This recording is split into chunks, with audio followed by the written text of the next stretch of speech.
À 76 ans, ma petite-fille adulte m'a offert un dessin pour mon anniversaire. J'ai souri devant notre famille, peinte en couleurs douces, jusqu'à ce que je vois, dans le coin droit du papier, une chambre noire où ma fille semblait minuscule devant un homme dessiné au fusain. Mes mains n'ont pas tremblé tout de suite. C'est ça qui me trouble encore aujourd'hui, quand j'y repense. Mes mains n'ont pas tremblé. Elles ont simplement cessé de bouger, comme si tout mon corps avait compris avant ma tête ce que ce dessin signifiait. J'ai regardé ce petit coin de papier aquarelle pendant ce qui m'a semblé être une éternité. Et autour de moi, les voix continuaient, les rires montaient. Étienne disait quelque chose d'agréable sur la tarte tropézienne. Et Marion versait du vin dans des petites coupes avec ce sourire qu'elle a depuis toujours. Ce sourire qui ressemble tellement à celui de son père que parfois j'ai du mal à respirer quand elle le fait. Le dessin était beau. Je veux que vous compreniez cela avant tout. Léonie a du talent, un vrai talent que j'ai vu naître et grandir depuis qu'elle était petite. Et aujourd'hui, à 29 ans, elle est devenue une illustratrice et une designeuse d'exposition dont le trait est précis, sensible, habité. Elle m'avait représenté près de la fenêtre du salon, avec la lumière de juin qui entrait par les hautes vitres de mon appartement de la rue Foch, et elle m'avait donné dans ce dessin une posture que je ne savais pas avoir, quelque chose de droit et de tranquille, comme une femme qui a traversé beaucoup de choses et qui n'en fait pas un spectacle. Marion était là aussi, avec son petit foulard bleu qu'elle porte toujours en été, et Étienne debout près de la table, et Léonie elle-même avec son carnet de croquis sous le bras. La famille entière, réunie dans les tons ocre et dorés d'un après-midi de Montpellier, dans mon appartement que j'habite depuis 32 ans et que je connais comme je connais ma propre main. Mais dans le coin droit du papier, séparé du reste par une ligne presque invisible, il y avait autre chose. Une chambre, sombre, avec une grande figure dessinée au fusain, debout devant une surface lumineuse, une teula allumée dans l'obscurité, et une figure plus petite, allongée sur ce qui ressemblait à un divan d'atelier, le visage tourné vers le mur. J'ai su tout de suite que la figure allongée était Marion. Je ne sais pas comment j'ai su. Peut-être parce que j'ai enseigné le dessin pendant 38 ans et que je connais ce langage mieux que beaucoup de mots. Peut-être parce que je suis sa mère et que je reconnais ma fille, même réduite à quelques traits de crayon dans un coin de papier. Peut-être parce qu'au fond de moi, quelque chose savait depuis longtemps, quelque chose que je refusais de regarder en face, parce que regarder en face les choses difficiles concernant nos enfants adultes, c'est une forme de douleur pour laquelle on ne vous prépare jamais vraiment. J'ai posé le dessin sur mes genoux. J'ai dit, très doucement, à Léonie qui me regardait, « Dis-moi ce que c'est, là, dans ce coin. » Et elle a dit, sans hésitation, avec cette franchise directe qu'elle a toujours eue et que sa mère n'a jamais su transmettre à voix haute, « C'est l'homme qui vient chaque soir parler à maman. Papa dit que c'est pour sauver la pièce, mais après ses appels, elle ne sait même plus si le texte est encore à elle. » Le reste de la table n'avait pas encore entendu. Les voix continuaient. La tarte tropézienne attendait sur son plateau de la pâtisserie Scholler, avec ses fleurs de lavande que j'avais disposées le matin autour des petits verres. Et moi, j'étais assise dans mon fauteuil, avec 76 ans de vie dans le corps, et je venais de comprendre que mon anniversaire venait de changer de nature. Je m'appelle Odette Lenoir-Vaillant. J'ai 76 ans depuis ce jour de juin. Je suis veuve depuis 11 ans, depuis que Robert est parti un matin de novembre sans bruit, comme il avait toujours fait les choses difficiles, avec une discrétion qui était sa façon d'aimer. Je suis professeur de dessin à la retraite. J'ai enseigné pendant 38 ans dans des lycées et des écoles d'art de Montpellier. Et j'habite au 41 de la rue Foch depuis l'époque où cette ville était encore plus petite, plus intime, plus facile à traverser à pied, sans se perdre dans les nouvelles constructions. Mon appartement a des plafonds hauts, des volets de bois peints en vert foncé, des parquets qui craquent à 3 endroits précis que je connais par cœur, et des murs où j'ai accroché, au fil des années, les dessins de mes élèves et les aquarelles que j'ai faites moi-même dans des moments de silence que Robert me laissait avec une générosité tranquille. Depuis qu'il est parti, je vis seule. Mes voisines du dessous, Madame Castagnès et sa fille Priscille, montent parfois boire un café, et je les entends traverser le palier avec leurs voix qui se chevauchent et leurs opinions sur tout. De l'autre côté du couloir, il y a Monsieur Bertrand, 82 ans, qui prend son courrier tous les jours à 9 heures exactement, et avec qui j'échange quelques mots sur la météo et sur les travaux de la place de la Comédie. Je connais le bruit des trams depuis ma fenêtre, comme je connaissais autrefois le bruit de la respiration de Robert dans le noir. Ce sont des présences différentes, mais elles remplissent le silence à leur manière. Je ne suis pas de ces vieilles femmes qui se plaignent de la solitude pour qu'on les plaint. J'ai mes habitudes, mes lectures, mes matinées avec un café fort et un bloc de papier Arche où je griffonne encore quand la lumière est bonne. J'ai mes promenades dans l'Écusson, ces rues étroites du vieux Montpellier, où les façades couleur sable gardent la chaleur du matin jusqu'à l'après-midi, et les petites galeries d'art où j'entre parfois juste pour regarder, sans acheter, parce que regarder un dessin avec attention est en soi une forme de conversation que j'ai toujours préférée à beaucoup d'autres. Mais ce soir du 4 juin, assis dans mon fauteuil avec le dessin de Léonie sur les genoux et les mots de ma petite fille encore dans l'air, j'ai senti quelque chose qui ressemblait à ce que j'avais ressenti autrefois quand j'avais su, sans que personne ne me le dise, que ma propre mère n'allait pas bien. Cette certitude calme et terrible qui installe dans le corps avant même que la tête ait fini de comprendre. J'avais vu des signes. Je veux être honnête avec moi-même en vous racontant cela. Et être honnête signifie admettre que j'avais vu des signes et que je les avais réinterprétés, rangés, mis de côté avec les explications commodes que les mères se donnent pour ne pas avoir à affronter ce qui leur fait peur. Marion qui ne m'invitait plus aux répétitions depuis plusieurs mois. Marion qui parlait moins de « la chambre des Lucioles ». Cette pièce qu'elle avait commencé à construire dans sa tête et sur ses carnets depuis des années, cette pièce dont elle m'avait dit un soir en décembre, avec des yeux qui brillaient, que c'était la chose la plus vraie qu'elle ait jamais créée. Marion qui répondait à mes questions sur le spectacle avec des formules vagues, des « ça avance », des « Étienne gère la logistique », des « le consultant a des idées intéressantes », comme si sa propre œuvre était devenue un territoire sur lequel elle se déplaçait en invitée. J'avais pensé, c'est la pression de la création. J'avais pensé, elle est fatiguée. J'avais pensé, les artistes ont leur phase sombre et leur phase lumineuse, et il ne faut pas s'alarmer pour un creux. Mais ce soir-là, avec ce dessin entre les mains, j'ai cessé de penser ces choses commodes. Avant de vous dire ce que j'ai fait ensuite, j'ai besoin de m'arrêter une seconde. Parce que raconter cela me demande encore un effort que vous ne voyez peut-être pas, mais que je ressens dans chaque phrase. Si vous êtes avec moi en ce moment, si vous avez écouté jusqu'ici, faites-moi le plaisir de me dire dans les commentaires d'où vous regardez. Quelle ville? Quelle région? Est-ce que c'est le soir chez vous? Ou le matin? Ou une de ces nuits où on ne dort pas et où on cherche quelque chose sans trop savoir quoi? Laissez un commentaire, laissez un like si cette histoire vous touche déjà. Abonnez-vous si vous voulez entendre la suite, parce que je vous promets que ce que je vais vous raconter maintenant est la chose la plus importante que j'ai jamais dite à voix haute. Une nouvelle histoire arrive ici chaque jour. Maintenant, laissez-moi continuer. Marion avait 52 ans ce printemps-là. Elle était née un matin de février dans une clinique de Montpellier que n'existe plus, sous une lumière très blanche que je me souviens encore avec une précision étrange. Et depuis ce premier matin, elle avait été une personne avec quelque chose d'intense à l'intérieur, quelque chose qui cherchait à sortir et qui avait trouvé son chemin dans les formes, dans les matières, dans la façon dont un espace peut raconter une histoire sans que personne n'ait besoin de prononcer un seul mot.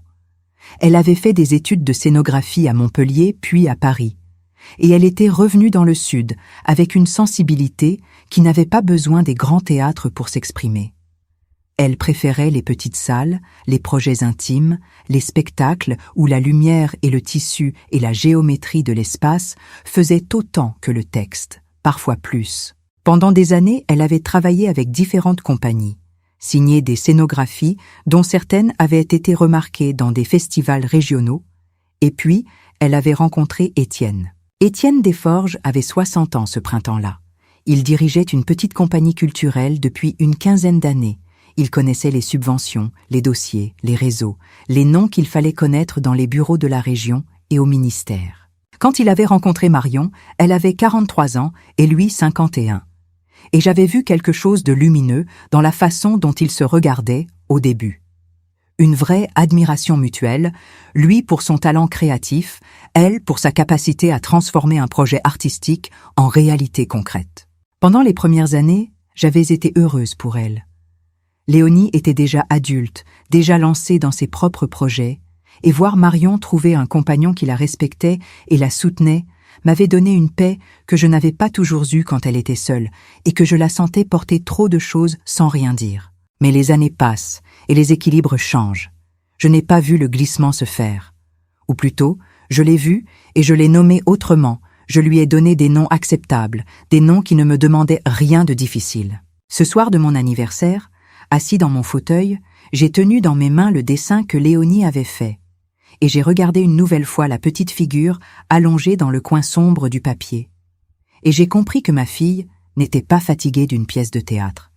Ma fille était en train de devenir petite, et personne autour d'elle ne semblait le voir, ou personne ne voulait le nommer. Léonie avait choisi le dessin. Elle avait choisi le langage qui était le nôtre, à moi et à elle, le langage que j'avais transmis et qu'elle avait fait sien.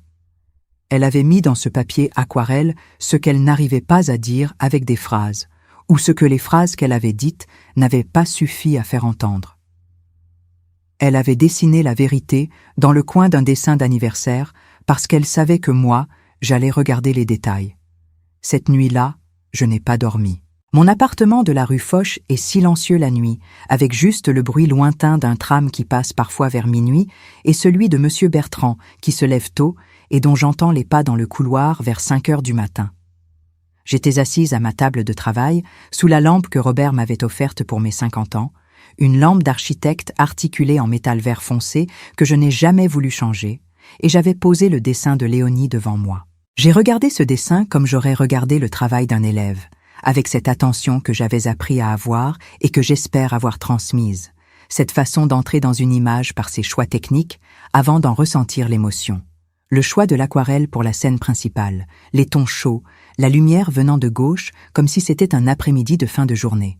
Et puis le carbone dans le coin droit, ce noir dur du fusain qui tranche avec la douceur des aquarelles, ce contraste qui n'est pas un accident, qui est une décision. Léonie avait choisi le fusain pour l'homme de la Tella parce que le fusain est une matière qui résiste, qui s'incruste dans le papier et qui ne s'efface pas facilement. Et elle avait laissé la petite figure de Marion sans contour précis, comme si elle était en train de se dissoudre dans le fond sombre de la pièce. Ce n'est pas un enfant qui fait ces choix-là. C'est une artiste adulte qui a quelque chose à dire et qui choisit son langage avec soin. J'ai pleuré vers 2 heures du matin. Des larmes silencieuses, sans sanglots, le genre de larmes qui viennent quand on a gardé quelque chose trop longtemps et que le corps décide que c'est assez. J'ai pensé à Marion à 9 ans qui me montrait ses premiers dessins avec une fierté timide, à Marion à 20 ans qui était rentrée de Paris avec des projets plein les mains, à Marion à 40 ans qui m'avait dit une nuit au téléphone que créer était la seule chose qui lui donnait le sentiment d'être entièrement elle-même. Et maintenant Marion à 52 ans, allongée sur un divan dans la pièce sombre d'un dessin, le visage tourné vers le mur, pendant qu'une figure en fusain occupait tout l'espace devant la Tella allumée. Le lendemain matin, j'avais pris ma décision. Je voulais aller voir Marion. Pas pour lui faire peur, pas pour lui lancer des accusations, pas pour transformer ce que je ressentais en spectacle ou en confrontation, mais pour la voir, vraiment la voir, avec ses yeux de mère et de femme qui avaient appris que regarder attentivement était la chose la plus importante qu'on puisse faire pour quelqu'un qu'on aime. J'avais 76 ans et j'avais passé 38 ans à apprendre aux jeunes gens à regarder. Il était temps que je regarde ma propre fille. J'ai bu mon café debout dans la cuisine, face à la fenêtre qui donne sur une petite cour intérieure, où un figuier pousse depuis 20 ans dans un coin que le soleil atteint à peine, mais qui suffit, apparemment. Ce figuier a une obstination que j'admire. J'ai mis ma veste de lin beige, j'ai pris mon sac, j'ai glissé le dessin de Léonie soigneusement entre 2 feuilles de carton pour ne pas le plier, et je suis sortie dans la rue. Montpellier en juin est une ville qui sent le matin différemment des autres saisons. Il y a quelque chose de léger dans l'air à cette heure, une promesse de chaleur qui n'est pas encore pesante, et les platanes de l'Écusson filtrent la lumière d'une façon que je n'ai jamais vue ailleurs. Une lumière qui tombe en petites pièces d'or sur le pavé de ces rues étroites que je connais comme je connais mes propres paumes. La maison de Marion se trouve rue de l'Université, au numéro 36. Un immeuble étroit, d'un bâti ancien, avec un portail en fer forgé et un couloir sombre qui donne sur une petite cour, et au fond de la cour, un atelier dans une extension ajoutée dans les années 70, avec une verrière qu'ils ont fait restaurer et qui laisse entrer une lumière oblique l'après-midi. J'avais toujours aimé cet atelier. Marion y avait créé des choses belles depuis des années. J'ai sonné à 10 heures du matin. Marion a ouvert après quelques instants.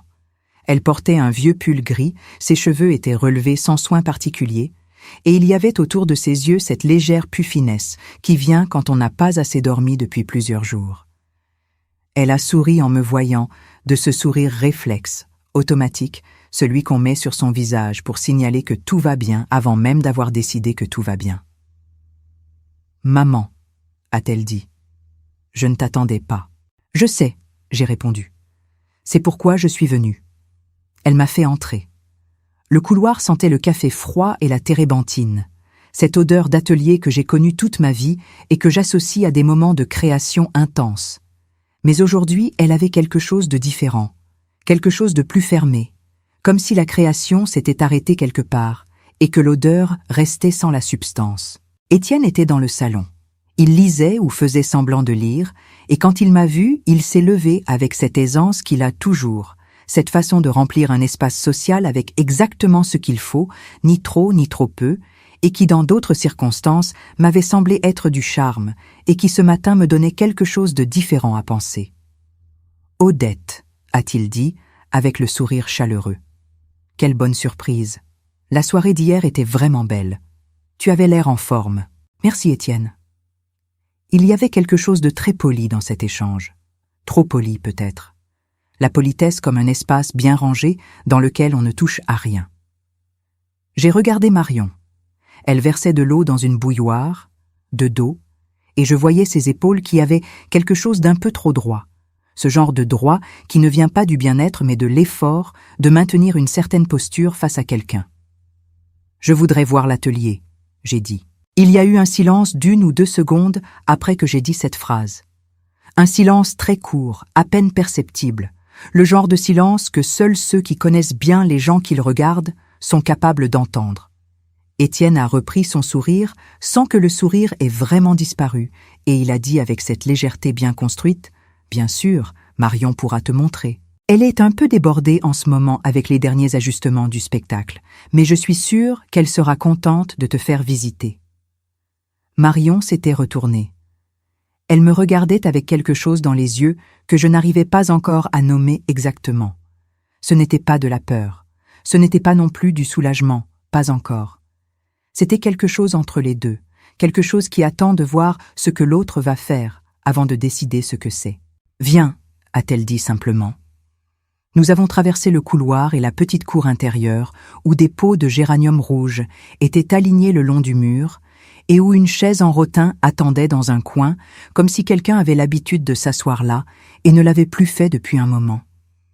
La porte de l'atelier était entr'ouverte. À l'intérieur, la lumière de la verrière tombait en diagonale sur une grande table couverte de papier, de rouleaux de tissu, de petits modèles en carton peint que Marion fabriquait depuis toujours pour tester ses espaces avant de les construire à l'échelle. L'atelier sentait la gouache sèche et la colle et quelque chose d'autre, quelque chose de légèrement électrique qui venait de l'ordinateur allumé dans le coin, un grand écran qui affichait un document ouvert avec des colonnes de texte en petits caractères. Marion s'est arrêtée au milieu de l'atelier avec ses bras légèrement croisés, pas fermés, pas défensifs, mais comme quelqu'un qui ne sait pas très bien quoi faire de ses mains dans l'espace de sa propre pièce. J'ai regardé autour de moi lentement, avec le soin que j'apportais autrefois à regarder les ateliers de mes élèves, parce qu'un atelier dit des choses que la personne ne dit pas encore. Il y avait des papiers partout, mais ils avaient quelque chose de désorganisé qui ne ressemblait pas à Marion. Marion créait dans le désordre, oui, mais c'était un désordre habité, vivant, avec des logiques internes que moi j'apprenais à lire au fil des années.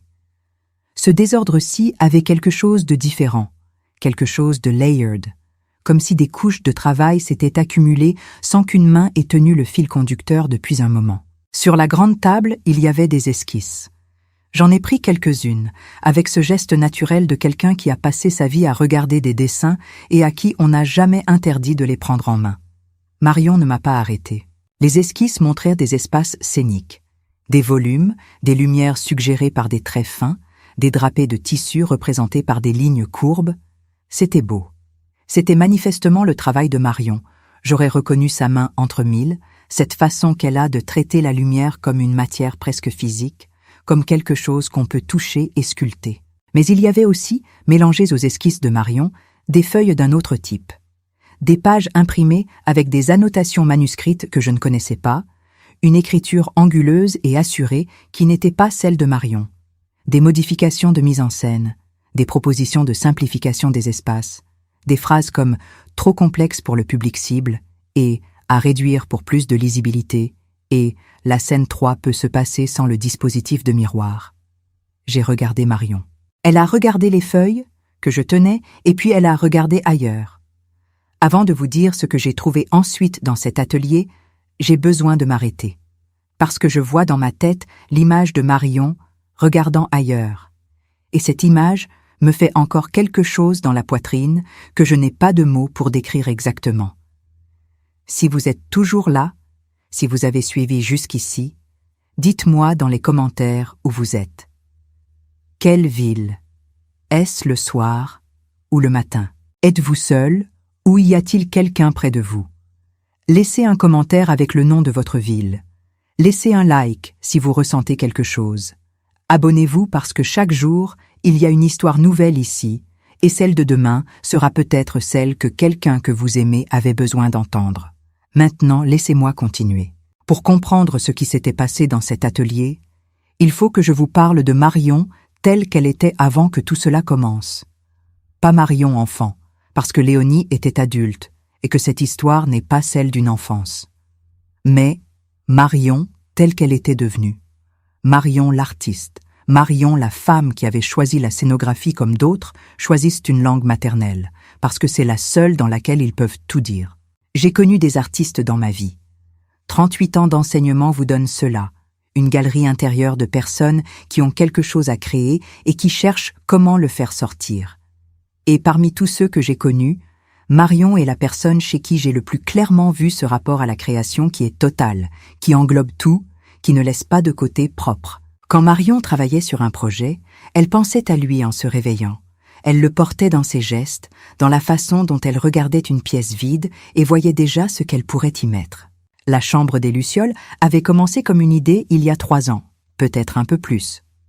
Elle m'en avait parlé un soir où nous dînions ensemble, juste nous deux, dans un petit restaurant du quartier Antigone où nous aimions aller parfois.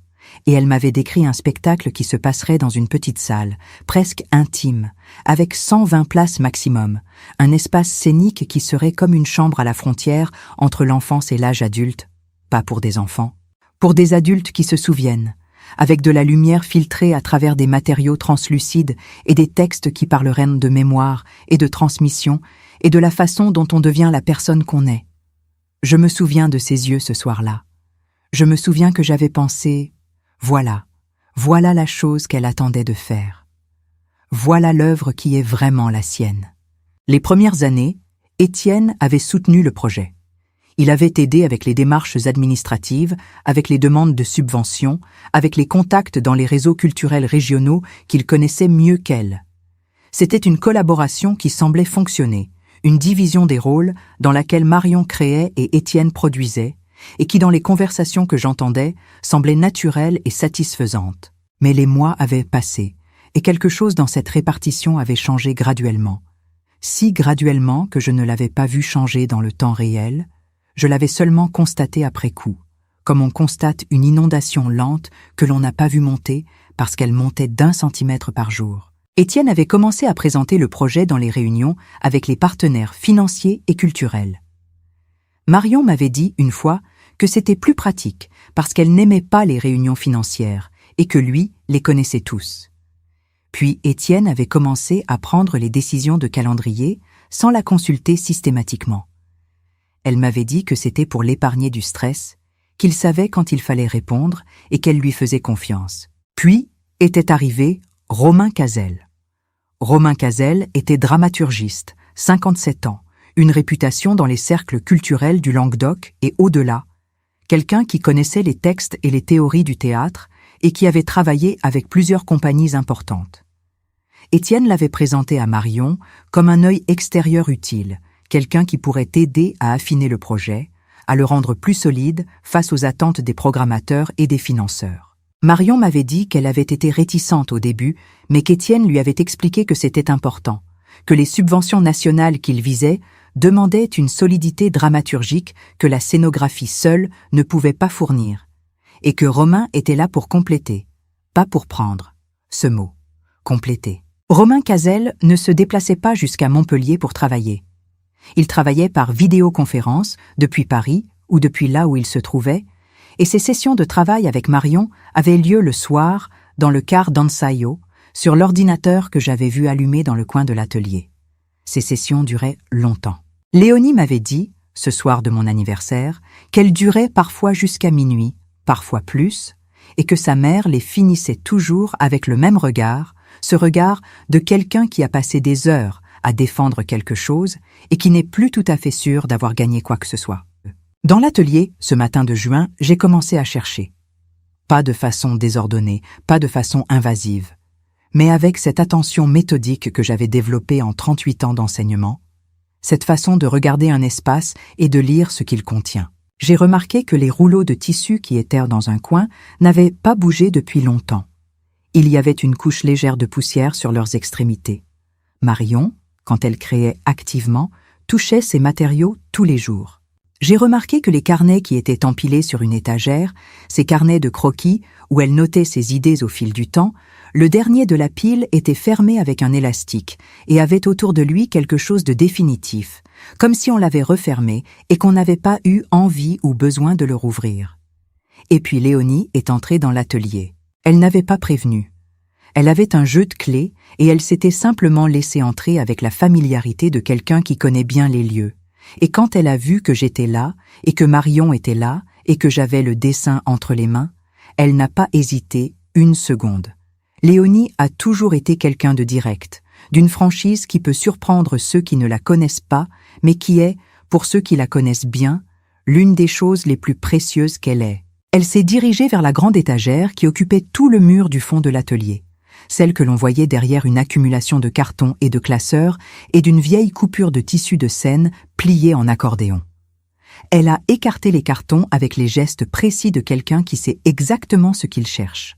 Et elle a révélé, derrière l'étagère, appuyée contre le mur, une maquette. Je me suis approché. La maquette était magnifique. C'est le mot, simplement. Une maquette de scène à petite échelle, construite avec des matériaux que je reconnaissais pour les avoir vus entre les mains de Marion depuis des années, du carton bois, du papier translucide, de petits fragments de tissu fin, des fils tendus qui représentèrent des lignes de lumière. À l'intérieur de la maquette, il y avait de toutes petites lumières dorées, une vingtaine peut-être, disposées de façon à créer exactement l'effet que Marion m'avait décrit ce soir au restaurant d'Antigone. Cette lumière filtrée et chaude qui ressemblerait à des lucioles dans une chambre d'enfance. Elle l'a cachée là il y a 2 mois, a dit Léonie, parce que Romain avait dit que le dispositif lumineux était trop complexe et trop coûteux, et parce que papa avait dit qu'il avait raison. Marion ne disait rien. Elle regardait la maquette avec une expression que je n'arrivais pas à lire complètement, quelque chose entre la tendresse et une douleur très vieille. J'ai pris la maquette entre mes mains avec le soin que j'aurais mis à prendre un oiseau blessé. Elle était légère et précieuse et elle portait dans ses détails minuscules des heures de travail et une vision entière. Et je me suis souvenu d'une chose que j'avais lue une fois dans un texte sur la scénographie qui disait qu'une maquette est la pensée d'un artiste avant que le monde ne commence à la traduire. Ici, la pensée de Marion avait été cachée derrière une étagère parce que quelqu'un avait décidé qu'elle était trop complexe. « Il y a autre chose », a dit Léonie. Elle a ouvert un tiroir sous la table de travail et en a sorti un tube en carton de ceux qu'on utilise pour transporter des plans roulés. Elle l'a posé sur la table et elle l'a ouvert avec des gestes calmes, délibérés, les gestes de quelqu'un qui a préparé ce moment depuis un moment. À l'intérieur, il y avait plusieurs feuilles roulées ensemble. Elle les a déroulées et elle les a étalées sur la table. Le premier document était un contrat. Je suis professeur de dessin, pas juriste, mais j'ai lu des contrats dans ma vie et je sais reconnaître ce que je lis. Il s'agissait d'un contrat de cession de direction artistique, plusieurs pages, avec des clauses très précises sur la répartition des crédits et des droits. Et dans ce contrat, le nom de Marion Vaillant-Desforges apparaissait dans une section qui la désignait comme collaboratrice visuelle, tandis que les noms d'Étienne Desforges et de Romain Cazel apparaissaient dans les clauses concernant la direction artistique principale. J'ai lu cette page 2 fois, lentement. « Elle n'a pas encore signé », a dit Léonie. Sa voix était calme, mais il y avait dedans quelque chose de très tendu, comme un fil qu'on tend jusqu'au point juste avant la rupture. Mais papa dit que c'est la meilleure solution pour le financement, que les institutions répondent mieux quand il y a un nom reconnu en direction, que maman n'a pas besoin que son nom soit en premier pour que son travail soit respecté. Marion a fait un mouvement. Pas un recul, pas une fuite. Elle a fait ce mouvement de quelqu'un qui entend quelque chose qu'il connaît déjà et qui est fatigué d'avoir à l'entendre à nouveau dans sa propre tête. J'ai posé la maquette sur la table. J'ai posé à côté les feuilles du contrat, et j'ai posé à côté le dessin de Léonie, ce dessin d'anniversaire avec ses tons chauds et la petite scène sombre dans le coin droit. Étienne était apparu dans l'embrasure de la porte de l'atelier. Je ne savais pas depuis combien de temps il était là.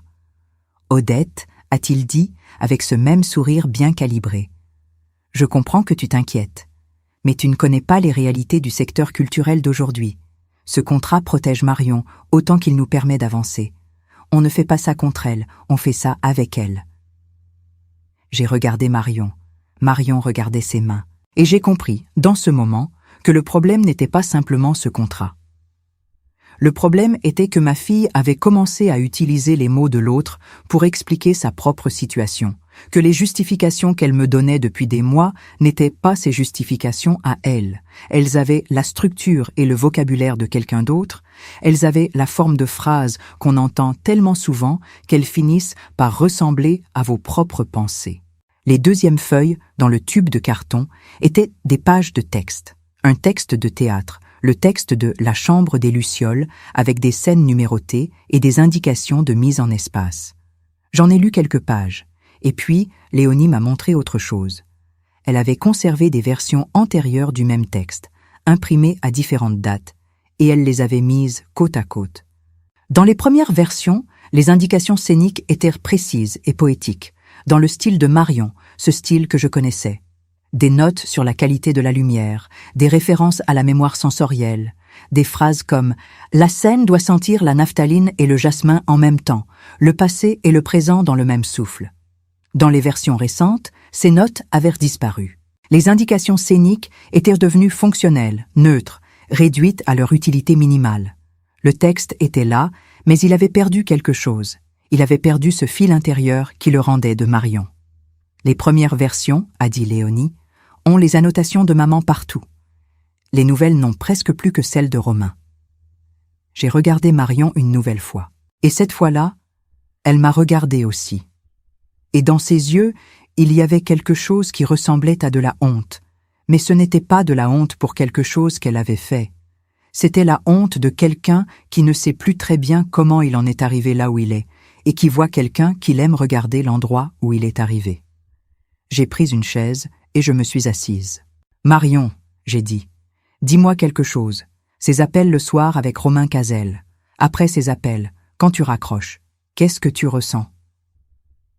Il y avait eu un silence. Étienne avait fait un mouvement de la main, un geste qui voulait dire « ce n'est pas si simple » ou « tu simplifies trop ». Et j'ai levé les yeux vers lui avec quelque chose dans mon regard qui lui a fait décider de ne pas parler. Marion a répondu très lentement, comme si elle cherchait ses mots dans un espace où ils n'étaient pas facilement accessibles. « Je ressens, » elle a dit, « que je ne suis plus tout à fait sûre de quelles idées sont les miennes et lesquelles sont les siennes.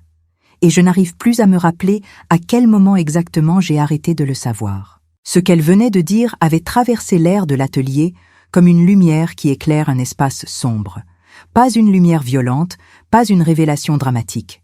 Juste la lumière précise et honnête d'une femme qui vient de dire une vérité qu'elle portait depuis trop longtemps. J'ai sorti le dessin de Léonie de sous mes bras, où je le tenais depuis un moment. Je l'ai posé au centre de la table, entre la maquette et les feuilles du contrat et les pages du texte. Quand une femme devient petite dans le coin d'un dessin, j'ai dit, ce n'est jamais par hasard.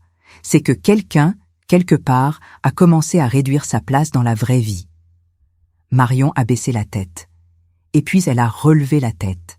Et ses yeux étaient humides, mais sa posture avait changé de quelque chose de très petit, mais de réel, comme si quelqu'un avait remis en place une chose légèrement décalée. Étienne avait quitté l'embrasure de la porte. Je ne l'avais pas entendu partir.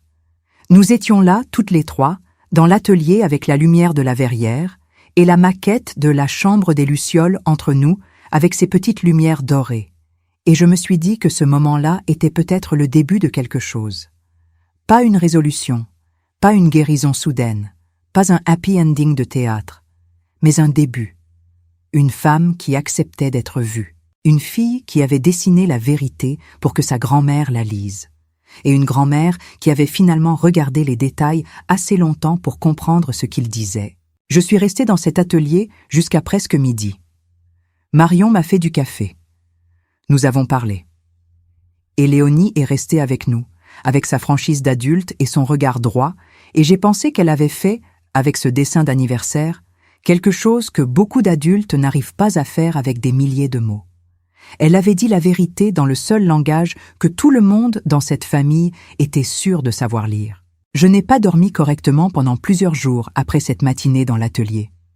Ce n'était pas l'insomnie anxieuse des premières nuits, celle qui vous fait tourner dans le lit avec des pensées qui s'enchaînent sans logique. C'était autre chose, quelque chose de plus calme et de plus lourd à la fois, comme quand on a compris quelque chose d'important et que cette compréhension a besoin de temps pour s'installer dans tout le corps, pas seulement dans la tête. Je me levais tôt. 4 heures, parfois 4h30. Je mettais ma robe de chambre en coton que j'ai depuis des années et je m'asseyais à ma table de travail sous la lampe verte de Robert, avec le dessin de Léonie posé devant moi, et je regardais. Je l'avais regardé tellement souvent ces jours-là que je connaissais chaque trait par cœur. Les tons chauds de la scène principale avec nos 4 silhouettes dans la lumière de juin. Et puis ce coin droit avec sa scène séparée, cette chambre sombre, cette grande figure au fusain, cette petite figure allongée sans contour précis. J'avais appris à lire les dessins des autres pendant 38 ans, et je savais que rien dans un dessin habité n'est accidentel. Chaque choix est une décision, même quand l'artiste ne sait pas consciemment qu'il a décidé. Léonie avait placé Marion dans le coin du papier, pas au centre, pas même dans une position latérale équilibrée. Dans le coin. Cette géographie-là était en elle-même tout un discours. Le mardi de cette semaine, j'ai reçu un appel d'Étienne. Sa voix avait ce ton que je lui connaissais depuis longtemps, ce ton de quelqu'un qui est parfaitement conscient de ce qu'il dit et de l'effet qu'il veut produire, et qui a assez de maîtrise pour envelopper chaque chose difficile dans une couche de bienveillance qui la rend presque impossible à contester directement. Il m'a dit qu'il comprenait mon inquiétude. Il m'a dit que j'étais une mère attentive et que cette attention était belle. Il m'a dit que Marion traversait une période créativement intense et émotionnellement exigeante, que les artistes avaient parfois besoin d'un soutien qui ressemblait à un guidage, que Romain était exactement ce type de présence professionnelle qui permettait à un projet de trouver sa forme la plus accomplie. Il a utilisé le mot « accompli » 3 fois en 5 minutes, j'ai compté. Et puis il m'a dit, avec une douceur tellement préparée qu'elle sonnait comme quelque chose de lu, que peut-être mes visites impromptues dans leur maison n'aidèrent pas Marion à trouver la sérénité dont elle avait besoin pour créer, et que si je voulais vraiment le meilleur pour elle, je pourrais peut-être attendre qu'elle m'appelle elle-même. J'ai tenu le téléphone contre mon oreille et j'ai regardé par la fenêtre le figuier de la cour intérieure pendant qu'il parlait. Le figuier avait ses feuilles larges et vert foncé de juin, et il n'avait pas l'air de se préoccuper de ce qu'on lui disait. Quand Étienne a eu fini, j'ai dit « Je t'entends, Étienne. Merci de m'avoir appelé. » Et j'ai raccroché. Il avait voulu me tenir à distance avec des mots qui ressemblaient à du soin. C'était la même structure que ce qu'il avait fait à Marion depuis des mois, et peut-être depuis plus longtemps, cette façon de reformuler les choses jusqu'à ce qu'elles ressemblent à leur contraire. Ce n'est pas un retrait, c'est une protection. Ce n'est pas un effacement, c'est un accompagnement. Ce n'est pas moi qui décide, c'est nous qui protégeons ton travail. J'ai posé le téléphone sur la table et j'ai mis mes mains à plat sur la surface en bois.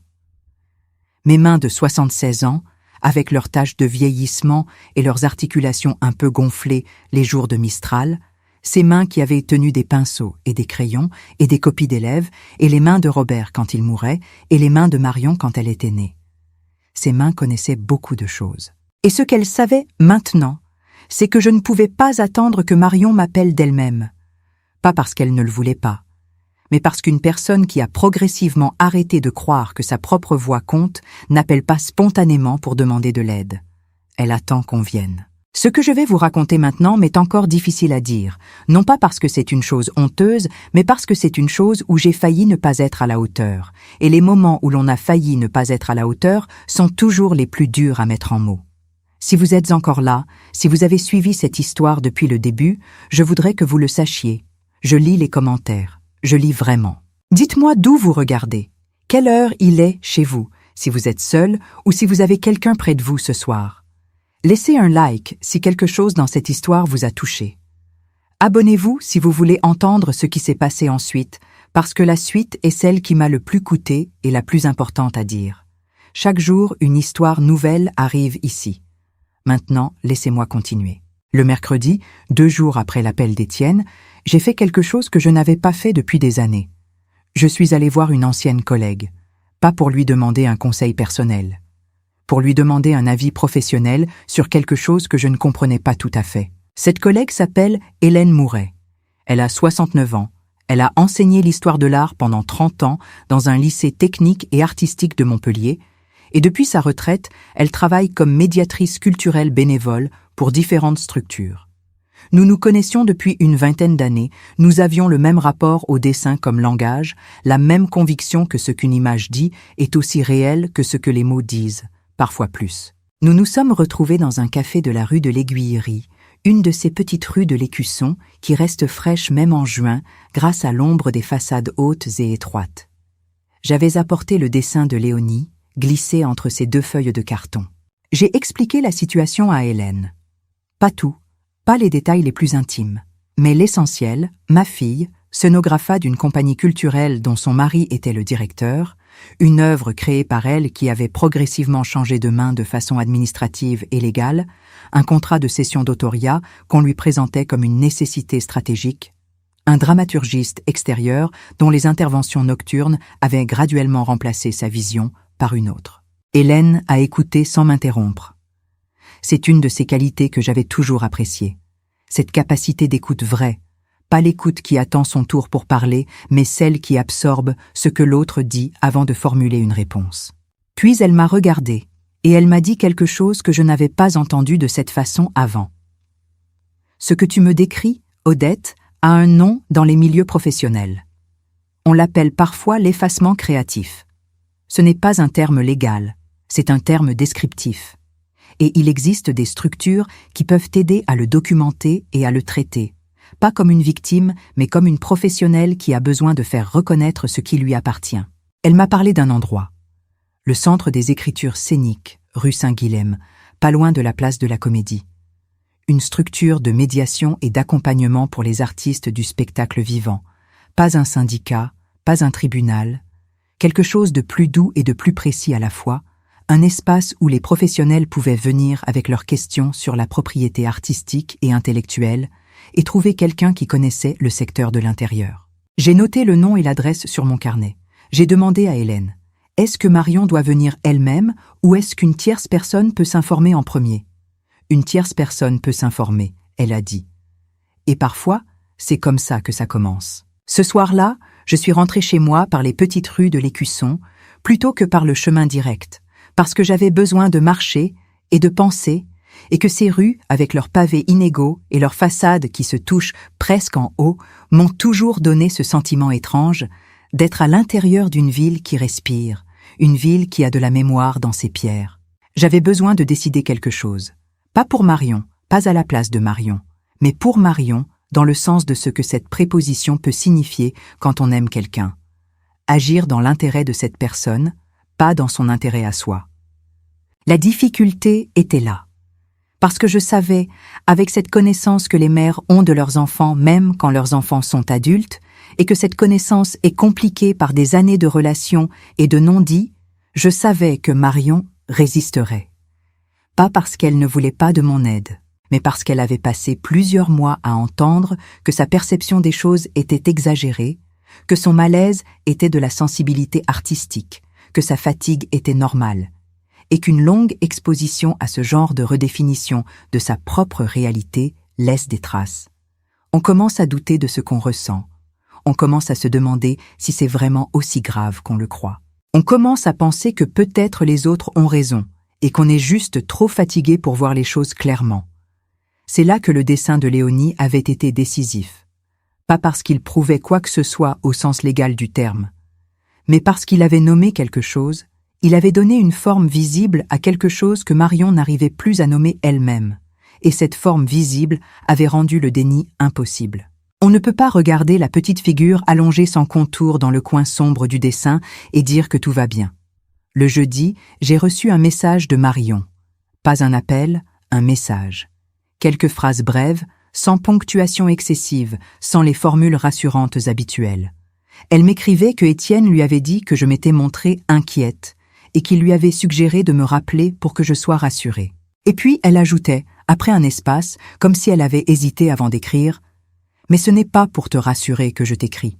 C'est parce que ce que tu as dit dans l'atelier, la phrase sur le coin du dessin, je n'arrive pas à m'en défaire. » J'ai relu cette phrase plusieurs fois. Je n'arrive pas à m'en défaire. Une femme qui n'arrive pas à se défaire d'une vérité est une femme qui a reconnu cette vérité. C'était suffisant pour continuer.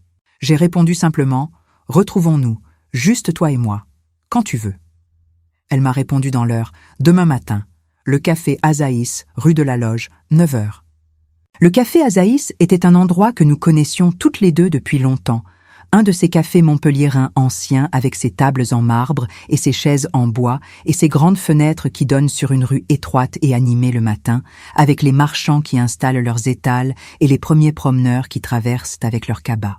J'y étais arrivée avant elle, comme toujours, parce que j'ai toujours aimé être en avance dans les endroits pour avoir le temps de m'installer et de regarder avant que quelque chose commence. Marion est arrivée à 9h moins 5, ce qui était déjà un signe pour moi parce que Marion était toujours légèrement en retard, avec cette légèreté qu'ont les personnes dont la tête est toujours un peu dans un projet. Arriver en avance signifiait qu'elle pensait à cette rencontre depuis longtemps.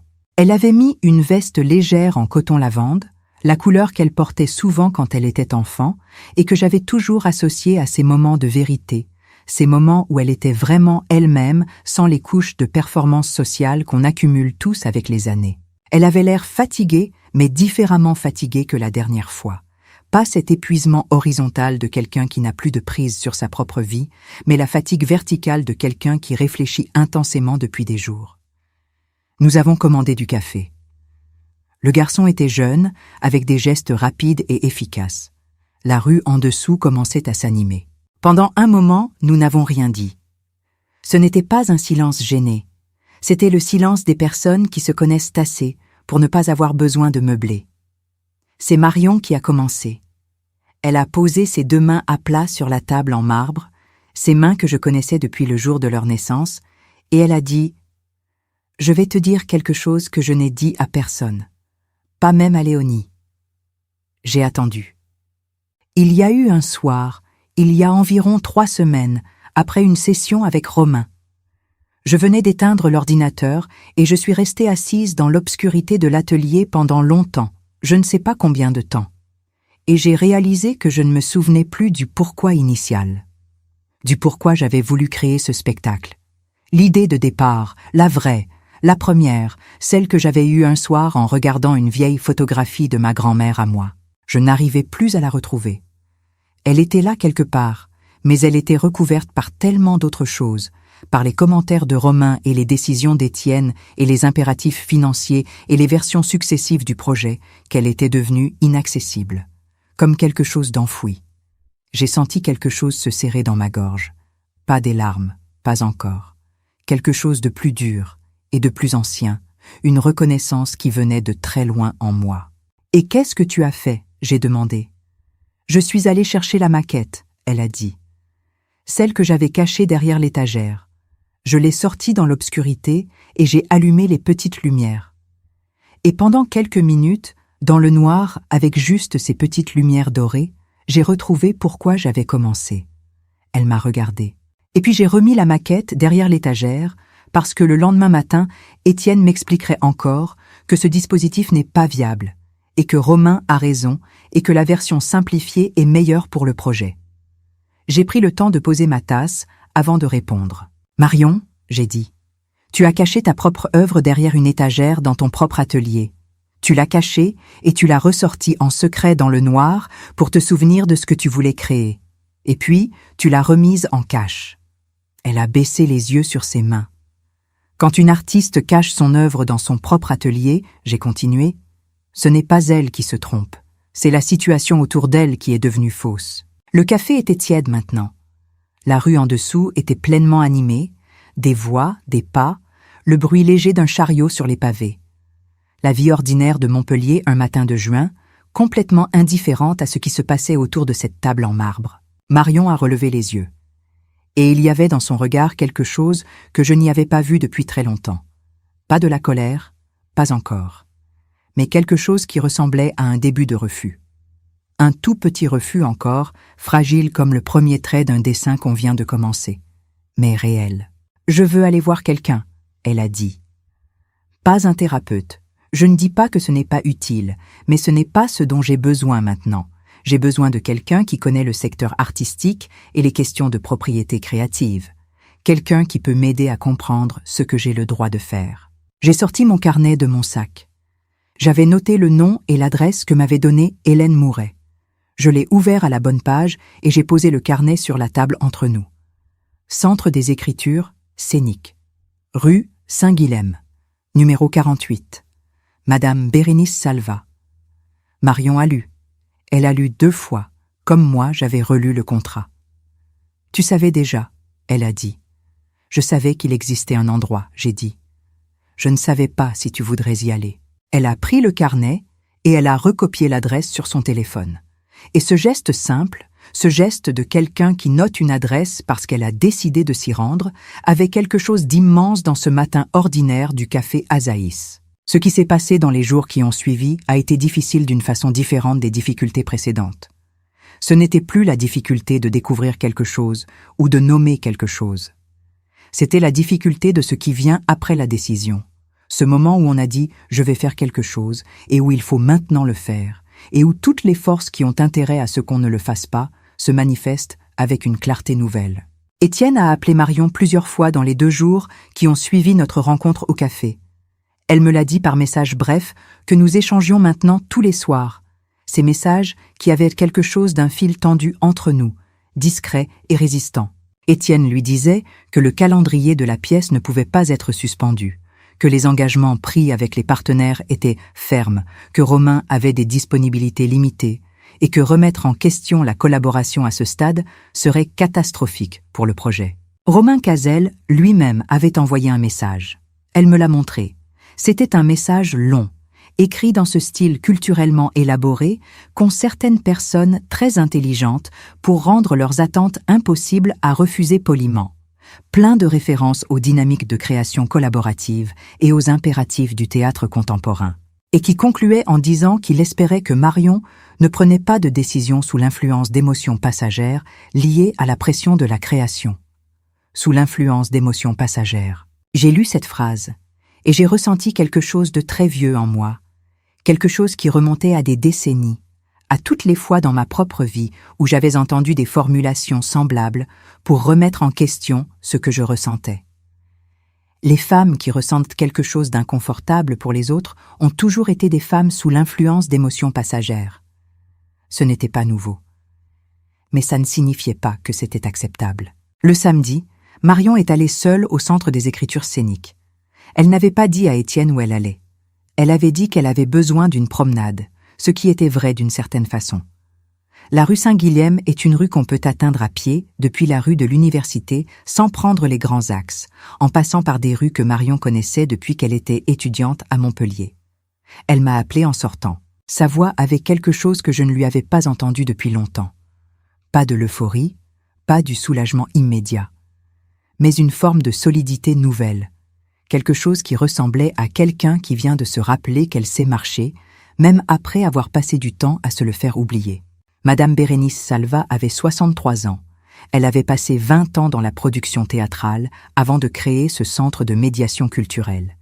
Et elle connaissait dans ses détails les pratiques du secteur, les dynamiques de pouvoir dans les compagnies, les structures contractuelles et ce qu'elle pouvait cacher ou révéler sur les rapports réels entre les personnes qui créaient ensemble. Marion m'a dit que Bérénice Salva l'avait écoutée pendant 1 heure sans l'interrompre, et qu'à la fin de cette heure, elle lui avait dit 2 choses très simples. Première chose, le contrat de cession qu'on lui présentait était légalement signable, mais artistiquement irréversible dans sa formulation actuelle, et avant de prendre toute décision, elle avait le droit absolu de consulter un conseiller juridique indépendant spécialisé dans la propriété intellectuelle artistique. Deuxième chose, les processus de révision créative intensive menés par un tiers extérieur sur une œuvre dont la paternité artistique est définie comme appartenant à une personne précise avaient des implications documentables, et cette documentation pouvait être pertinente. Elle m'a dit aussi quelque chose d'autre, Marion m'a dit au téléphone. Elle m'a dit que revenir sur une décision déjà acceptée était possible à tout moment avant la signature, et que la pression du calendrier n'était pas une raison légale valide pour signer quelque chose qu'on ne voulait pas signer. J'ai fermé les yeux un instant. « Et qu'est-ce que tu as décidé ?» j'ai demandé. « J'ai décidé de suspendre la signature », elle a dit. « J'ai décidé de demander une pause dans le calendrier, 20 jours, et de revenir voir Madame Salva avec les documents et peut-être avec un avocat spécialisé qu'elle m'a recommandé. » Il y avait eu un silence entre nous. Pas un silence vide, un silence habité. « Et Étienne ?» j'ai demandé. « Je ne lui ai pas encore dit, » elle a répondu.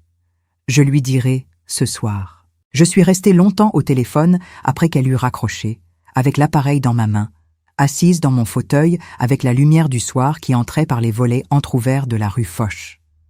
La lumière de Montpellier en fin de journée a quelque chose de particulier que j'essaye de capturer depuis des années dans mes aquarelles et que je n'y arrive jamais tout à fait. Quelque chose entre l'or et le rosé qui ne dure que quelques minutes et qui change la couleur de tout ce qu'elle touche. J'ai pensé à Marion qui rentrait rue de l'université pour dire à Étienne qu'elle suspendait sa signature. Je n'étais pas là pour voir cette conversation et je ne voulais pas l'être. C'était la conversation de Marion, pas la mienne. J'avais aidé à ouvrir une porte. Traverser cette porte était son affaire, son droit et sa force.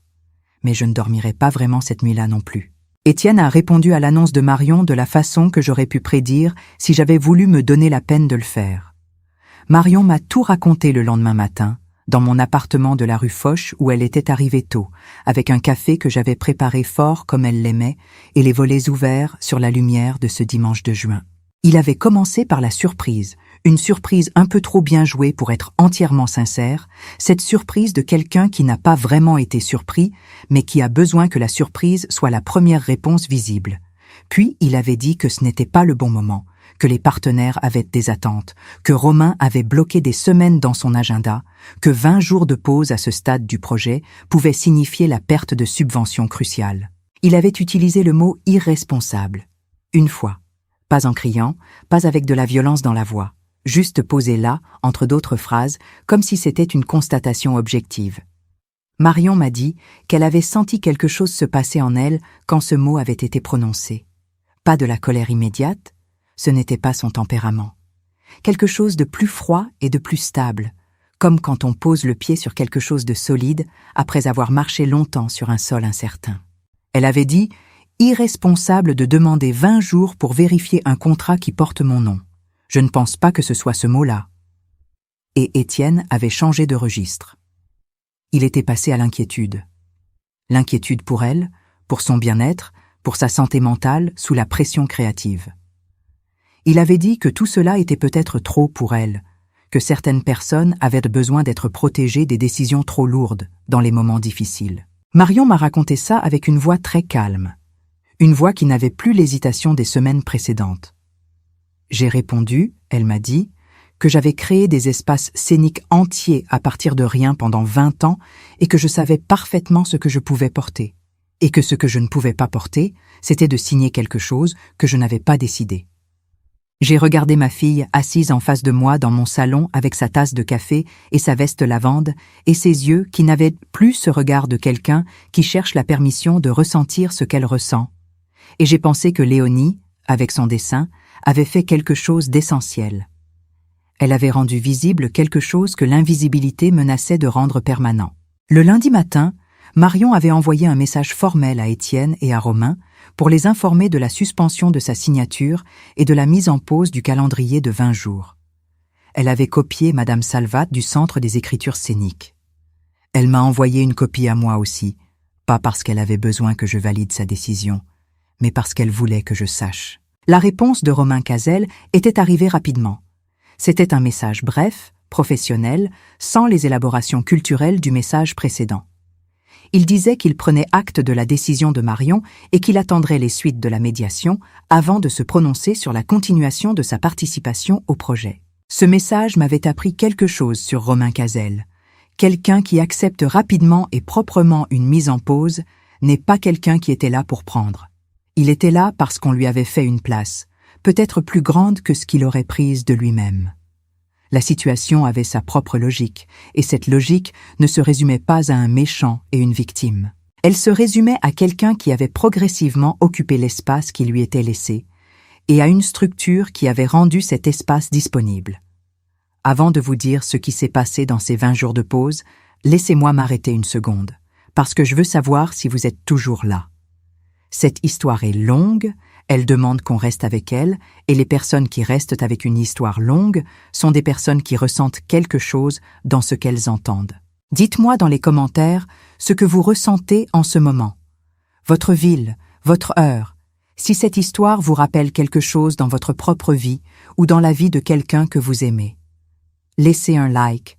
Abonnez-vous si vous ne l'avez pas encore fait, parce que demain, il y a une nouvelle histoire, et je vous promets que chaque histoire ici est racontée avec tout ce que j'ai. Et maintenant, laissez-moi vous dire ce qui s'est passé dans ces 20 jours, parce que c'est là que tout s'est joué vraiment. La première semaine de la pause avait été tendue d'une façon particulière. Cette tension des situations qui ont été nommées, mais pas encore résolues, qui flottent dans l'air des maisons et des relations sans avoir encore trouvé leur forme finale. Marion vivait toujours rue de l'Université avec Étienne. Elle ne partait pas.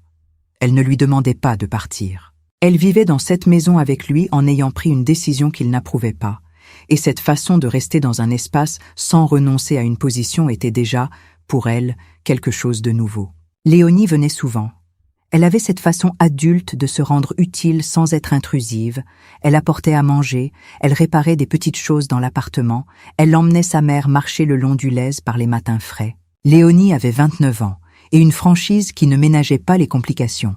Et dans ses promenades, le long de la rivière, elle parlait à Marion de façon directe, de la façon dont seule une fille adulte peut parler à sa mère quand les rôles habituels se sont redistribués.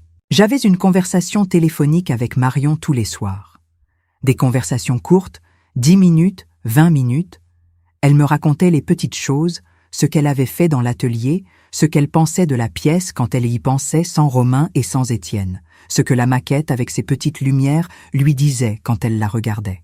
Et moi, je l'écoutais, vraiment l'écoutais, avec cette attention que j'aurais dû avoir plus tôt et que les mères remettent parfois à plus tard, parce qu'elles croient que leurs enfants adultes n'ont plus besoin qu'on les écoute de cette façon. Le jeudi de la 2e semaine, Marion est retournée voir Madame Salvat, cette fois avec les documents.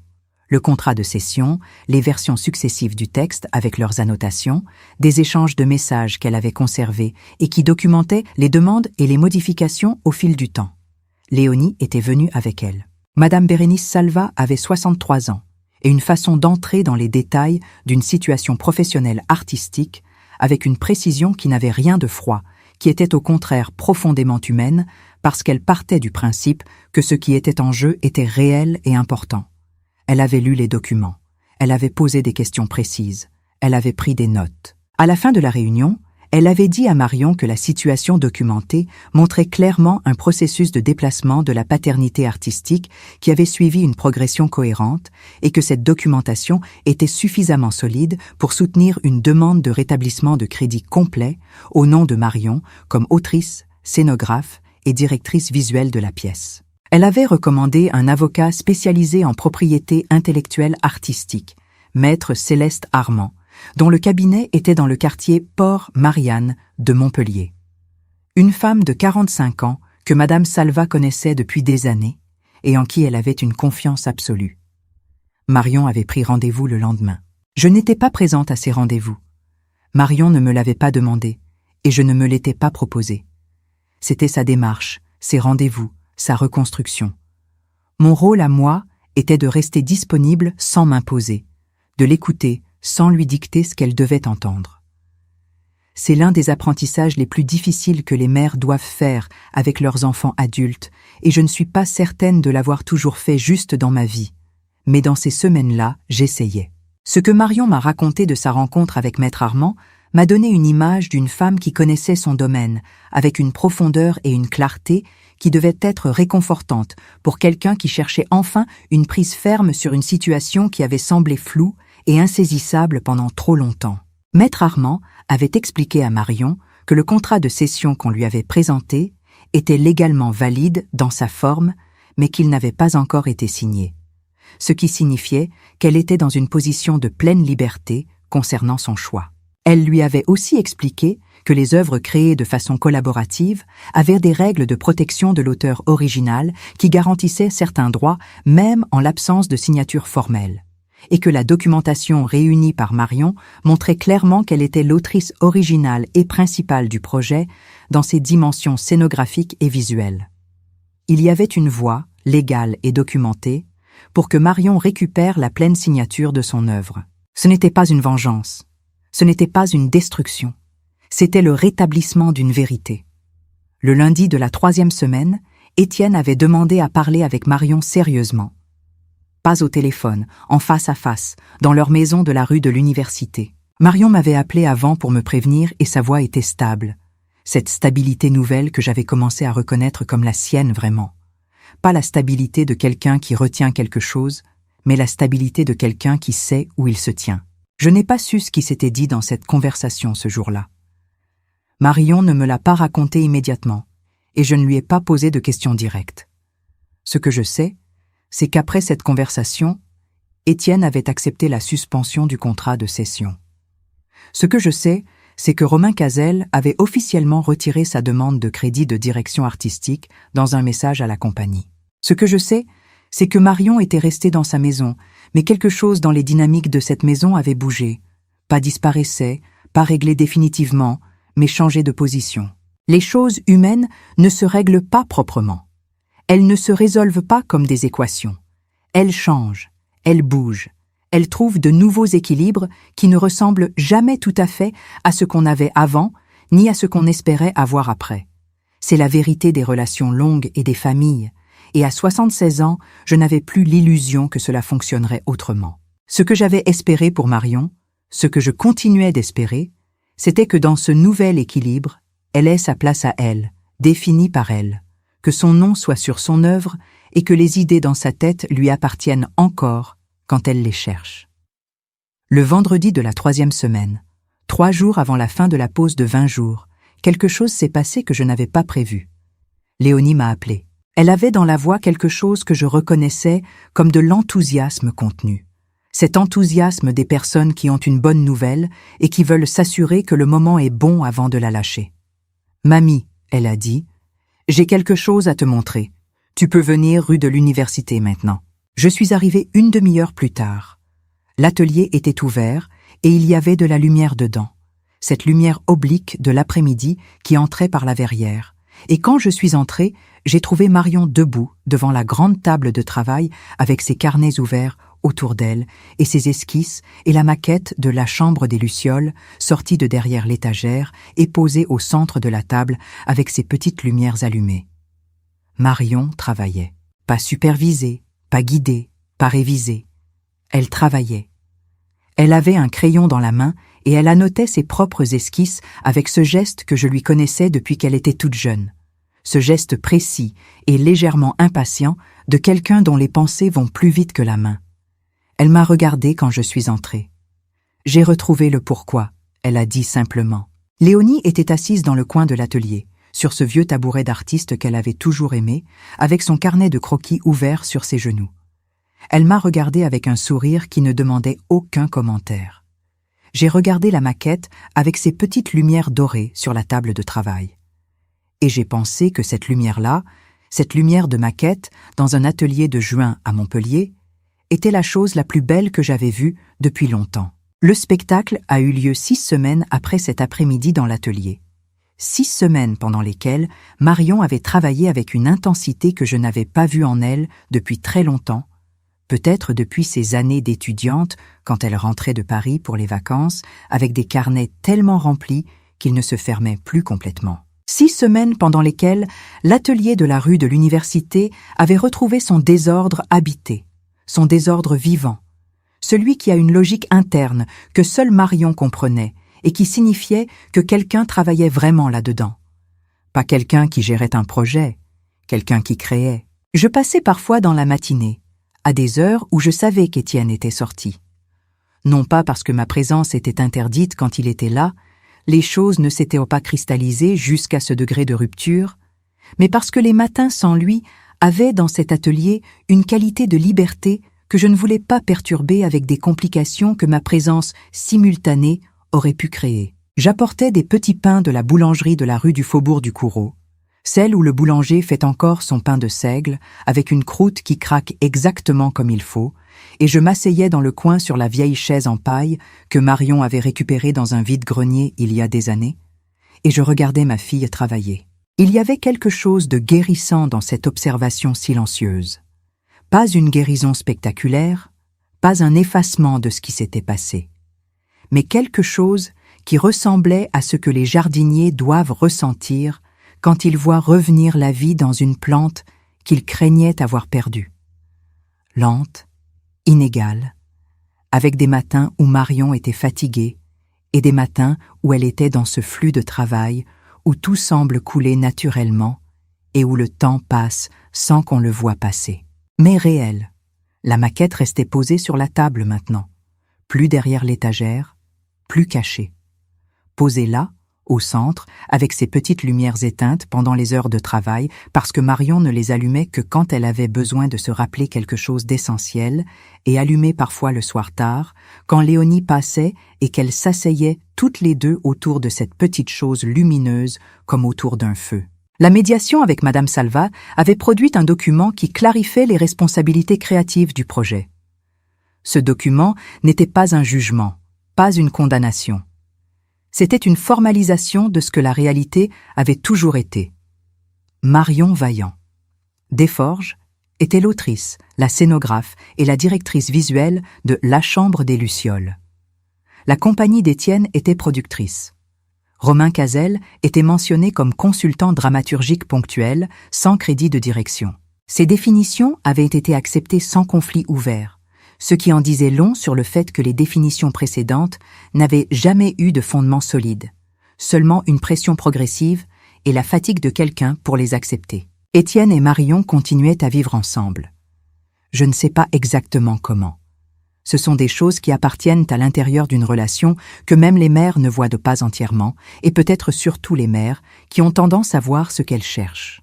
Ce que je voyais était une femme qui avait retrouvé sa propre voie dans son travail, et un homme qui vivait avec les conséquences silencieuses de ce que l'oubli de cette voie avait coûté.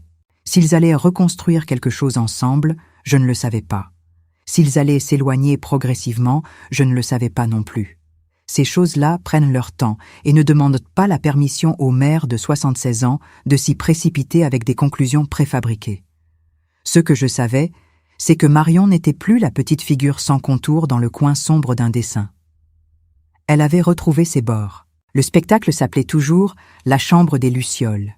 Il se donnait au théâtre Jean Vilar de Montpellier, dans la salle Jean Vilar, rue de Bologne, 155, une petite salle intime que Marion avait choisie parce que l'espace convenait à ce qu'elle voulait créer, à cette sensation d'être à l'intérieur d'une chambre qui respire, pas dans un grand théâtre qui impressionne, mais dans un endroit qui accueille. La jauge était de 120 places assises, et toutes les représentations des 2 premières semaines étaient complètes.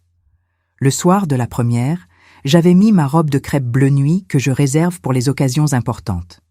Robert me l'avait offerte pour notre 40e anniversaire de mariage et je la portais rarement, Mais ce soir-là, elle s'était imposée d'elle-même quand j'avais ouvert mon armoire. Léonie était venue me chercher avec sa voiture, et nous avions fait le trajet jusqu'au théâtre Jean Vilar en parlant peu, avec la complicité de 2 personnes qui n'ont pas besoin de commenter ce qu'elles partagent. Dans le foyer du théâtre, il y avait sur le mur de gauche une reproduction encadrée du dessin de Léonie.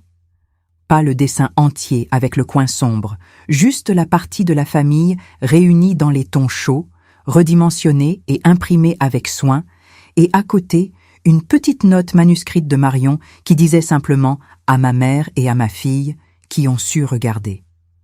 Je me suis arrêtée devant ce cadre pendant un long moment. Léonie était à côté de moi et elle ne disait rien. Les autres spectateurs passaient et certains regardèrent le dessin avec curiosité et certains ne le regardèrent pas. Et moi j'étais là avec 76 ans de vie et cette chose simple dans les yeux qui était le dessin d'anniversaire de ma petite fille et les mots de ma fille sur le mur d'un théâtre, et j'ai pensé que certains soirs valaient tous les autres et que celui-là en était un. Les lumières se sont éteintes dans la salle et la chambre des Lucioles a commencé. Je ne suis pas critique de théâtre. Je n'ai pas le vocabulaire technique des dramaturges et des metteurs en scène et des directeurs artistiques. Mais j'ai 76 ans d'attention aux images et à ce qu'elles disent, et ce que Marion avait créé dans cet espace de 120 places était quelque chose dont la beauté n'avait pas besoin de mots techniques pour être comprise. C'était de la lumière et de la matière et de l'espace disposés de façon à créer cette sensation qu'elle m'avait décrite un soir d'hiver dans un restaurant d'Antigone. Cette sensation d'être à la frontière de 2 temps, entre une mémoire et un présent, dans un endroit qui ressemblait à une chambre d'enfance, vue par des yeux adultes, qui savent maintenant ce que cette chambre contenait vraiment. Les petites lumières dorées qu'elle avait mises dans la maquette étaient là, sur le vrai plateau. Des centaines d'entre elles disposées dans l'espace, avec une précision que seul un œil qui avait pensé à ce dispositif pendant des années pouvait avoir. Et quand elles s'allumaient progressivement dans l'obscurité de la salle, elles créaient exactement ce qu'elle avait dit. Des lucioles, de la lumière vivante dans l'obscurité, quelque chose entre le souvenir et la promesse. J'ai pleuré. Pas avec discrétion, pas avec ces petites larmes contenues qu'on s'autorise au théâtre quand on ne veut pas déranger son voisin. J'ai pleuré vraiment, de ces pleurs qui viennent de profond et qui ne demandent pas la permission. Et Léonie, assise à côté de moi, avait pris ma main et l'avait tenue sans rien dire pendant toute la 2e partie du spectacle. Après la représentation, Marion est venue dans le foyer. Elle avait son foulard bleu autour du cou, celui qu'elle portait dans le dessin de Léonie, et ses yeux brillaient de la façon dont brillent les yeux des artistes après une première quand tout s'est passé comme ils l'avaient espéré, mais que l'émotion du réel dépasse toujours ce qu'on avait imaginé. Elle était entourée de spectateurs qui lui parlaient, de membres de l'équipe technique, de personnes du milieu culturel montpelliérain, et je la regardais de loin avant qu'elle me voie. Elle avait une présence, pas la présence de quelqu'un qui s'est imposé ou qui a forcé quelque chose. La présence naturelle d'une femme qui est à sa place, dans l'endroit où ses années de travail et sa façon d'être au monde se rencontrent enfin complètement. Quand elle m'a vue, elle a traversé le foyer sans s'arrêter aux autres conversations en cours et elle m'a serrée dans ses bras. Longtemps. Avec cette façon qu'ont les étreintes vraies de dire des choses que les mots ne peuvent pas dire. La maquette était là, j'ai dit dans ses cheveux. La maquette était là, elle a répondu. Si vous êtes avec moi depuis le début de cette histoire, si vous avez suivi chaque partie de ce que j'ai raconté, je voudrais que vous sachiez que ce que vous venez d'entendre n'est pas une histoire sur le théâtre. C'est une histoire sur ce qui se passe quand une femme commence à occuper moins de place que ce qu'elle mérite dans sa propre vie, et sur ce que cela coûte à celle qui l'aime de le voir et d'agir. Avant de vous dire la suite, laissez-moi vous demander quelque chose. Commentez avec le nom de votre ville et l'heure qu'il est chez vous en ce moment. Laissez un like si cette histoire vous a touché quelque part que vous n'attendiez pas. Abonnez-vous si vous voulez entendre une nouvelle histoire demain, parce qu'il y en a une ici chaque jour. Et peut-être que celle de demain sera celle que vous aviez besoin d'entendre depuis longtemps. Et si vous connaissez quelqu'un qui a besoin d'entendre cette histoire, partagez-la. Une femme dans votre vie, peut-être, qui est en train de devenir petite quelque part sans le nommer encore. Maintenant, laissez-moi finir. Dans les semaines qui ont suivi la première, j'ai pensé souvent à ce qui s'était passé depuis ce soir d'anniversaire où j'avais ouvert un dessin et vu ce que j'y avais vu. J'essayais de comprendre non pas l'histoire de Marion, que je comprenais dans ses grandes lignes, mais ma propre histoire dans cette histoire. Ce que j'avais manqué, ce que j'aurais pu voir plus tôt, ce qui m'avait empêché de voir. La vérité, que je veux vous dire parce que la vérité est la seule chose que cette vieille femme peut vous offrir avec quelque certitude, c'est que j'avais manqué les signes parce que les manquer était plus confortable que de les voir. Voir les signes m'aurait obligé à agir, et agir dans la vie de ma fille adulte, dans son mariage, dans ses choix professionnels, est une chose que j'avais toujours hésité à faire parce qu'il y a dans les mères une crainte profonde de l'intrusion, une crainte de ce regard qui en fait trop, qui envahit, qui juge, qui ne laisse pas les enfants adultes avoir leur propre vie. Cette crainte n'est pas injustifiée. Elle vient d'un respect réel pour l'autonomie des personnes qu'on aime. Mais elle peut se retourner contre elle-même. Elle peut devenir une forme de non-regard qui ressemble à du respect, mais qui est en réalité de l'évitement. Le regard que j'avais porté sur Marion pendant les mois qui avaient précédé mon anniversaire était un regard qui cherchait la confirmation que tout allait bien, pas un regard qui cherchait la vérité. Il y a une différence immense entre ces deux regards, et pendant trop longtemps j'avais choisi le premier. Léonie avait fait ce que j'aurais dû faire plus tôt. Elle avait regardé vraiment. Et parce que regarder vraiment était la seule chose à faire, et qu'elle était à l'âge où on n'a pas encore appris à protéger ses proches de ce qu'on voit, ou peut-être parce qu'elle avait simplement plus de courage que moi à ce moment-là, elle avait mis la vérité sur le papier dans le seul langage que nous partagions toutes les deux avec Marion, le langage des formes et des images, le langage de ce qu'on voit quand on prend la peine de regarder. Un dessin peut dire ce que les mots ont du mal à dire. Ce n'est pas une idée abstraite que j'avais enseignée pendant 38 ans en espérant que mes élèves la comprennent un jour. C'est une vérité concrète et personnelle que ma petite fille adulte m'avait rappelée un soir de juin dans mon salon de la rue Foch, avec un dessin d'anniversaire et une phrase prononcée sans hésitation. J'ai 76 ans. J'ai enseigné à regarder pendant presque 4 décennies.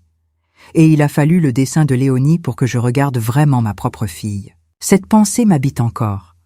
Pas avec la culpabilité qui paralyse, celle qui se retourne sur soi-même et n'avance pas. Avec la conscience tranquille et un peu mélancolique de quelqu'un qui a appris quelque chose tard, mais qui l'a appris vraiment, et qui ne veut plus jamais regarder avec les yeux de quelqu'un qui cherche la confirmation que tout va bien, plutôt qu'avec les yeux de quelqu'un qui accepte de voir ce qui est. Romain Cazel avait envoyé un mot à Marion quelques semaines après la première. Un mot bref, manuscrit, sans les élaborations habituelles. Il disait qu'il avait vu le spectacle, et que c'était une œuvre belle et juste, et qu'il était désolé d'avoir occupé dans sa création une place qui n'était pas la sienne à prendre. Ce mot avait de la valeur, pas parce qu'il effaçait quoi que ce soit, mais parce qu'il signifiait que quelqu'un de l'autre côté de cette histoire avait aussi regardé vraiment et vu ce qu'il y avait à voir. Marion m'avait montré ce mot sans commentaire. Je n'en avais pas fait non plus. Certaines choses n'ont pas besoin d'être commentées pour être comprises. Étienne n'avait pas écrit de mots de ce genre. Ce n'est pas une critique que je veux porter sur lui ici, parce que je ne sais pas ce qui se passe dans l'intérieur d'un homme face aux conséquences de ce qu'il a fait progressivement, et sans peut-être avoir jamais nommé clairement pour lui-même ce que c'était. Les êtres humains ont une capacité remarquable à ne pas nommer les choses difficiles qu'ils font, à les ranger dans des catégories acceptables, à les appeler autrement que ce qu'elles sont. Étienne avait appelé l'effacement de Marion une protection. Je ne sais pas s'il l'avait fait délibérément ou si la délibération avait été progressive et imperceptible même pour lui. Ces questions ne m'appartiennent pas. Ce qui m'appartient, c'est ma fille. Et ma fille, 1 mois après la première de La Chambre des Lucioles, avait commencé à parler d'un prochain projet. Pas avec l'enthousiasme anxieux de quelqu'un qui a besoin de se prouver quelque chose, mais avec la sérénité de quelqu'un qui sait qu'elle a quelque chose à dire et qu'elle a les moyens de le dire. Un samedi matin de juillet, Marion et Léonie étaient venues chez moi pour le petit déjeuner. Nous avions mangé des tartines avec de la confiture de figues que j'avais faite moi-même comme chaque été depuis que j'habite cet appartement, avec les figues du figuier de la cour intérieure qui en produit suffisamment pour 2 ou 3 pots si on est patient. La lumière de juillet dans mon salon avait cette qualité d'été méditerranéen que j'aime profondément. Cette lumière presque blanche à certaines heures, trop forte pour peindre, mais parfaite pour simplement être dedans. Léonie avait son carnet de croquis ouvert sur la table. Elle dessinait quelque chose pendant qu'on parlait, ce qu'elle faisait toujours, cette façon de laisser la main travailler pendant que la tête est ailleurs. Je la regardais de temps en temps du coin de l'œil comme je regardais mes élèves autrefois, avec cet intérêt tranquille que provoquent les gens qui dessinaient naturellement, sans effort apparent, comme d'autres respirent. À un moment, Marion s'est penchée vers le carnet de Léonie pour voir ce qu'elle dessinait, et elle a souri. Un sourire vrai, sans effort, le genre de sourire qui vient de très loin à l'intérieur de quelqu'un. « Qu'est-ce que c'est ?» j'ai demandé. Léonie a tourné le carnet vers moi. Elle avait dessiné, cette fois-ci, mon salon à moi. La table du petit déjeuner avec les tasses et les assiettes et les pots de confiture. Marion à gauche, moi à droite, les deux avec des attitudes que je n'aurais pas su décrire, mais que je reconnaissais comme vraies. Et dans ce dessin, pas de coin sombre, pas de figure étrange, pas de signes cachés. Juste 3 femmes autour d'une table un matin d'été, dans la lumière ouverte d'un appartement qui connaît ses habitants depuis longtemps. J'ai regardé ce dessin longtemps. Il n'y a pas de coin, j'ai dit à voix basse, sans vraiment m'adresser à quelqu'un. Léonie m'a regardé avec ce regard droit qu'elle a toujours eu. Non, elle a dit simplement. Il n'y a pas de coin. Le dessin d'anniversaire était toujours dans mon appartement. Je l'avais fait encadrer, pas le dessin entier comme dans le foyer du théâtre, mais les 2 parties ensemble, la scène principale et le coin sombre, parce que je voulais garder les 2. La scène principale parce qu'elle était belle, le coin sombre parce qu'il était vrai. Les 2 ensemble, parce que c'est comme ça que les choses sont mêlées, les moments de lumière et les moments qui demandent à être regardés en face, dans le même espace, sur le même papier. Je l'avais accroché dans l'entrée de mon appartement, le premier endroit qu'on voit en entrant et le dernier en partant. Pas pour que les visiteurs le remarquent et posent des questions. Pas pour garder vivante une blessure. Mais pour me rappeler à moi-même, chaque fois que je passais devant, que regarder vraiment est la chose la plus importante qu'on puisse faire pour ce qu'on aime.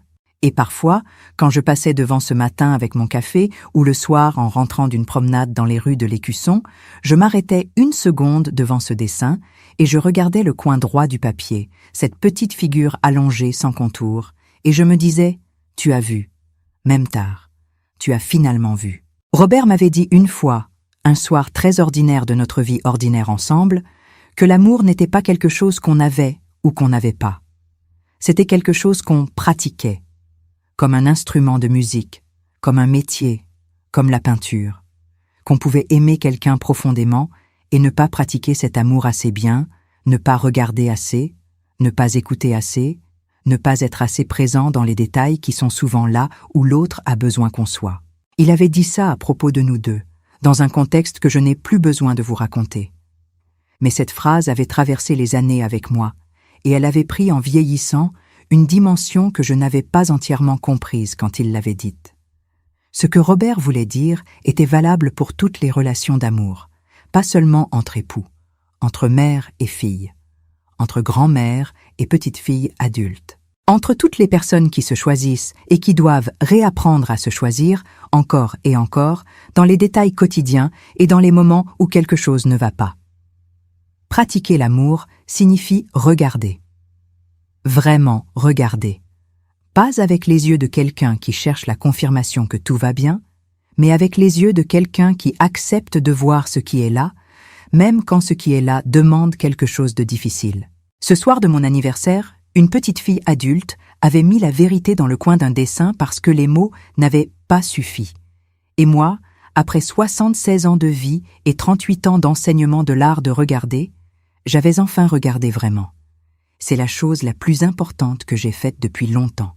Peut-être la plus importante que j'ai faite jamais. Si vous êtes resté avec moi jusqu'à la fin de cette histoire, si vous avez écouté chaque partie de ce que j'avais à dire, je veux que vous sachiez quelque chose.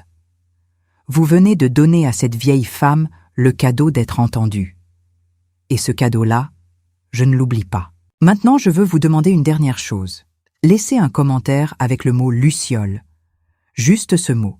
parce que ceux qui ont vraiment écouté jusqu'ici sauront pourquoi ce mot-là, et pas un autre. Dites-moi aussi d'où vous regardez et quelle heure il est chez vous, parce que je lis chaque commentaire, et que savoir que vous êtes là, dans votre ville, à votre heure, m'importe plus que je ne saurais le dire. Laissez un like si quelque chose dans cette histoire a touché quelque chose en vous. Abonnez-vous si vous ne l'avez pas encore fait, parce qu'une nouvelle histoire arrive ici chaque jour. Et peut-être que celle de demain sera précisément celle qu'une personne que vous aimez avait besoin d'entendre. Partagez cette histoire si vous pensez à quelqu'un en ce moment, quelqu'un qui devient peut-être un peu trop petit dans sa propre vie sans encore trouver les mots pour le dire. Et prenez soin les uns des autres, là où vous êtes. Regardez les gens que vous aimez. Vraiment regardez. Pas avec les yeux qui cherchent la confirmation que tout va bien. Avec les yeux qui acceptent de voir ce qui est là. Du cœur de cette vieille professeure de dessin dans son appartement de la rue Foch à Montpellier, avec ses volets verts et ses parquets qui craquent et le figuier têtu dans la cour, merci. Prenez soin des vôtres. Et n'oubliez pas de regarder les détails. C'est là, presque toujours, que se trouve la vérité. À demain.